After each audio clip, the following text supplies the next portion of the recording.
In this video, we're going to use question number 26 from the June 2014 Algebra 1 Regent to discuss what different parts of exponential functions represent. The breakdown of a sample in a chemical compound is represented by the function p of t is equal to 300 times 0.5 to the t, where p of t represents the number of milligrams of the substance and t represents the time in years. In the function p of t, explain what 0.5 and 300 represent. So we know that this is an exponential decay function because what's in the parentheses is less than 1.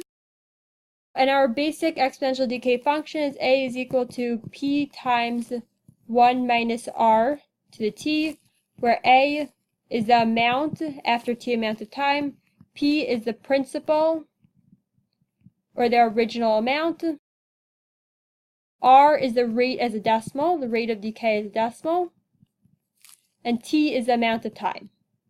So let's plug in what we know.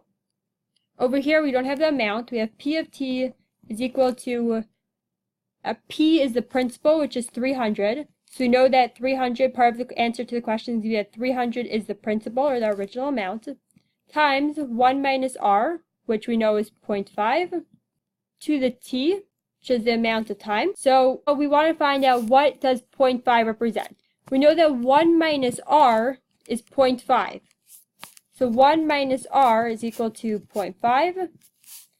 We're going to solve for r. Minus 1 and minus 1. Negative r is equal to negative 0.5.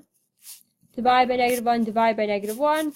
R is equal to 0.5, which means that the rate of decay as a decimal is 0.5. In some questions, this means that the amount is being halved each year. In some questions, you might have in the parentheses 0.75. Then when you solve for r, you're not going to get 0.75, obviously. You're going to get 0.25, and your rate is going to be 25% and not 50%.